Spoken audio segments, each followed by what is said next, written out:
You're listening to School Counseling Simplified, a podcast with easy-to-implement strategies for busy school counselors. Here's your host, Rachel Davis from Bright Futures Counseling. Do you ever wish you felt more confident when it comes to data tracking? Have you ever thought, how do I know what I'm doing is working? I wish I didn't have to be testing coordinator or do other non-counselor duties. I wish I had data to show my admin, and I wish my colleagues respected what I do more. If you've ever thought any of those things, then you must attend my free live training, How to Use Data to Improve Your Counseling Program and Advocate for Your Role. You're going to love this. I'm going to be sharing easy to implement strategies to make you feel confident and prepared to measure student success and progress so you can share the effectiveness of your counseling program. I love this training. This is one of my favorite trainings that I do. I am fired up about this topic. I love data, and I feel like so many counselors find it overwhelming, so I love simplifying it for them and making it easy to use. Of course, like all my trainings, I'm including a free data tool for you guys. I always love to include a free resource, so all attendees will receive that as well as a PD certificate of attendance. I'm offering a few different times, so go ahead and save your seat. Go to stressfreeschoolcounseling.com/data. You really don't want to miss this awesome training on how to use data to improve your program and advocate for your role. You can save your seat by going to stressfreeschoolcounseling.com/data. I hope to see you there. Hey there, thanks for listening to another episode of School Counseling Simplified. So I hope you enjoyed last week's episode all about collecting data in your class lessons. This week I want to talk about the other tiers, about how to collect data during your small groups and in your individual counseling sessions. So I'm lumping these two together because I use the same methods in both of them. So one method that we discussed last week is self-assessments. So self-assessments are a great way to track data. It's actually probably my favorite way to track data during your small group and individual counseling sessions. So what you do is you want to make sure that these are aligned to your objectives. So you want to get out your lesson plans and think, okay, what objective am I trying to teach each week? And then you want to decide how you're going to measure that objective.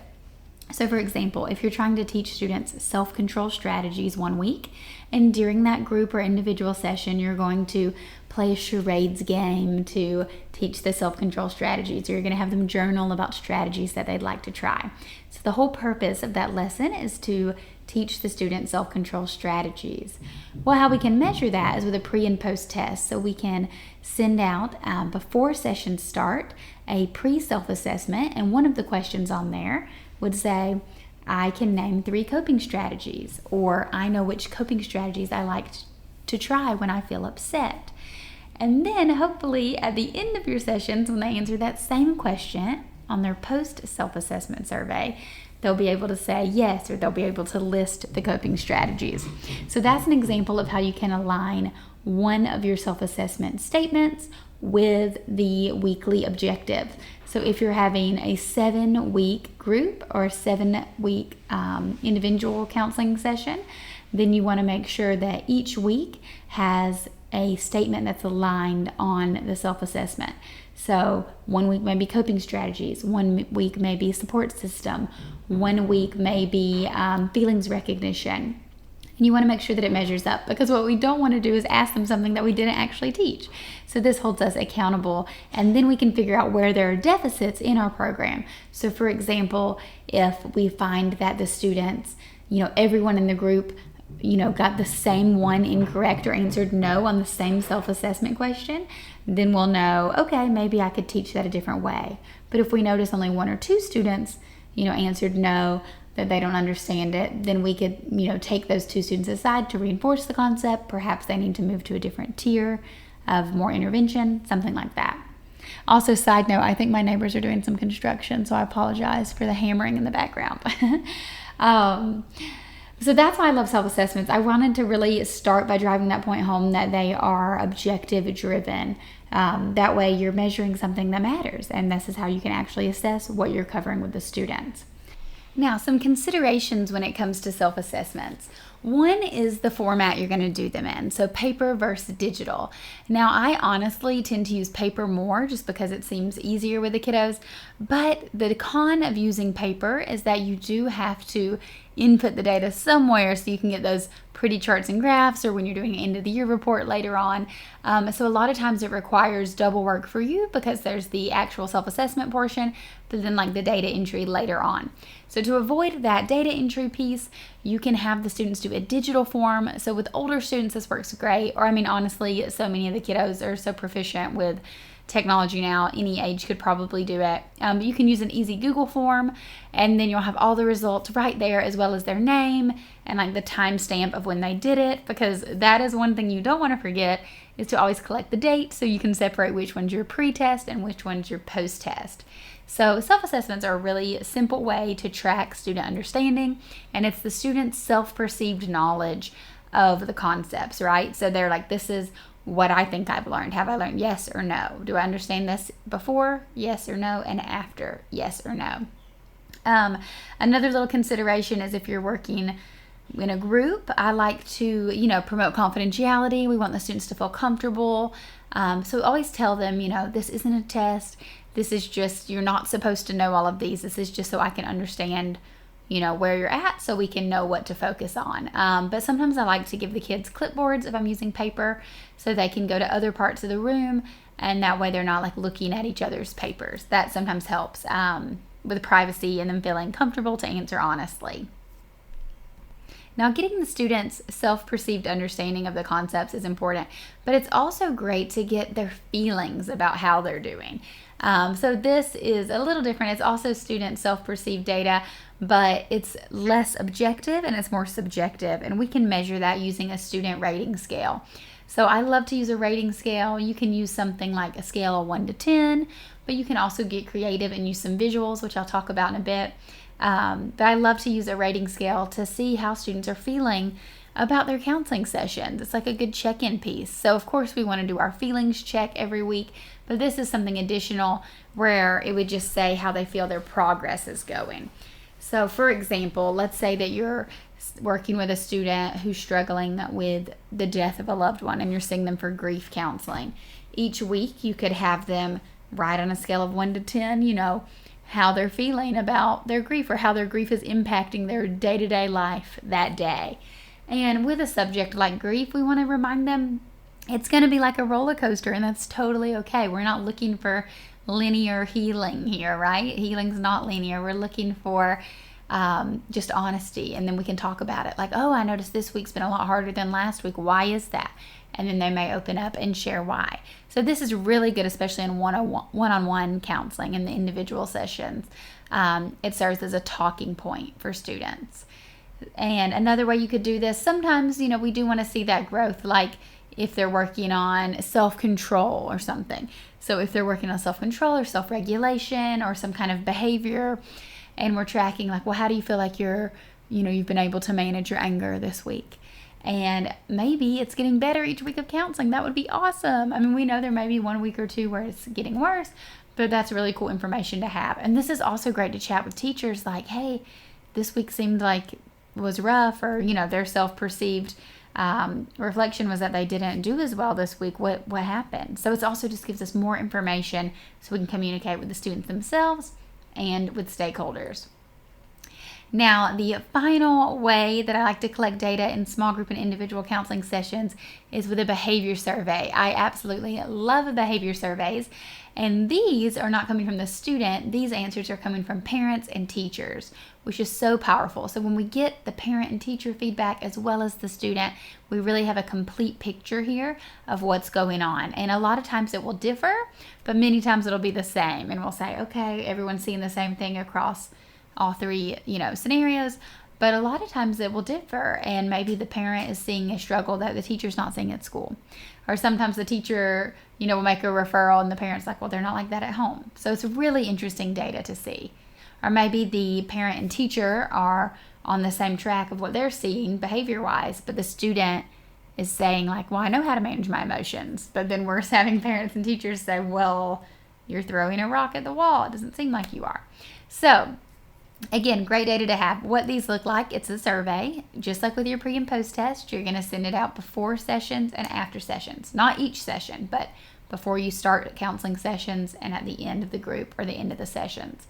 going to send it to parents and teachers, and then they're going to answer on a scale of like 1 to 5, like never, rarely, often, sometimes, almost always, Likert scale, like that. They're going to answer different behaviors. So it'll be like my child, or the student, or my child, you can reword it depending on if you're working with teachers or families, knows how to calm down when they're feeling angry.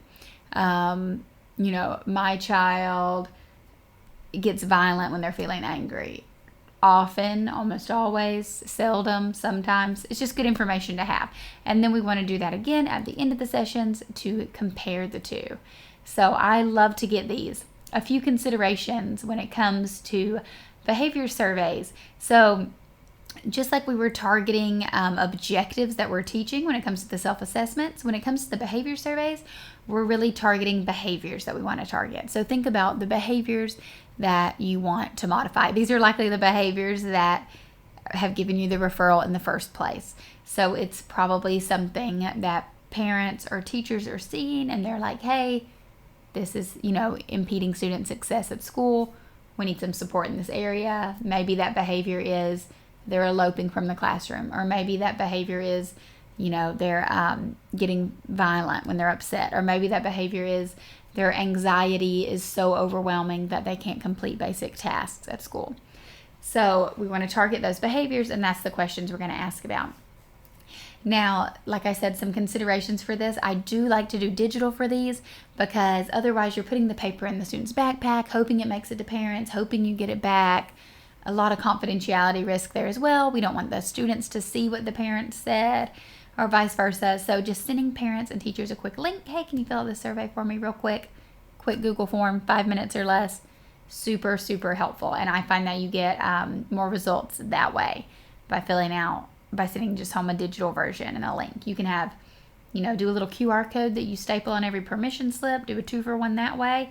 Or if you're collecting digital permission slips, however you're doing it, try to habit stack, pair it with something you're already doing. So if you're already sending out a permission slip or like a group info sheet, go ahead and send that behavior survey along with it. Or if you're sending home like a summary of what you did, or some kind of progress update at the end of group or at the end of individual sessions, you can always send that along with it as well. So I love these tools. I hope you guys found this exciting and that you're feeling motivated to try them out. It's so powerful. When we can make data-driven decisions, that is the most important thing, because then you're thinking, well, what do I do now? My group's ended, or my individual sessions are over, but the parent wants me to keep seeing the child. I hear that question all the time. And the answer is you're going to look at the data to make your decision. It's not personal, it's data-driven. So you're saying, okay, well, let's look. Based on the student self-assessment and the behavior surveys, it looks like the students improved. They no longer need services. Or if they were being seen individually, maybe we can move them down to a group, a lower tier of intervention. Or perhaps in the group, they're continuing to struggle. Maybe we'll move them to individual. Or in individual, if they're continuing to struggle, maybe they need a recommendation of support that the school can no longer provide. So a lot of different ways you can go with this. But the data gives us some guidance on best next steps. And as the counselor, you can now feel confident in your recommendations, knowing that you have the data to back you up.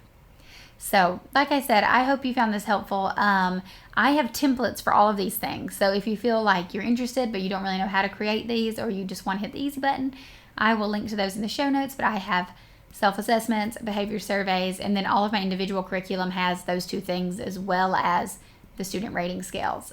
So I don't sell those as like a standalone thing, but they're part of the individual curriculum. And all my groups include the data tools too, and my newer class lessons. So I'm always trying to give you the data tools to match the content or the curriculum that you're getting. So let me know if you have any questions. I would love to hear from you guys. You can reach out to me on Instagram at Bright Futures Counseling, or always shoot me an email, rachel@brightfutures-counseling.com. Again, if you're interested in data, I really don't want you to miss my training. I think you're going to love it. I'm doing one tonight and one tomorrow morning. So you can save your seat at stressfreeschoolcounseling.com/data. And in that training, I'll be sharing how to use data to improve your counseling program and advocate for your role. So if you're more of a visual person, sometimes it's hard to conceptualize what everything looks like on the podcast when you're just listening. So I think you're going to love it. The trainings are so fun. They're really highly engaging, and there's a great community chat. You can hear from other counselors what they're doing. I know I learned so much on the call, even though I'm the one leading it. And everyone who attends will get a free data tracking tool. It's my all-time favorite one. Just a little secret. Maybe you want to guess what it is. And a PD certificate of attendance. So I really hope to see you there. It's going to be a great time. Go to stressfreeschoolcounseling.com/data to save your seat. Okay, I'll talk to you next week. Thanks for listening to School Counseling Simplified. You can find the links from today's episode in the show notes. If you'd like to connect with Rachel, she's on Instagram and Teachers Pay Teachers at Bright Futures Counseling. Be sure to subscribe to the podcast so you don't miss any episodes of School Counseling Simplified. Talk to you next week.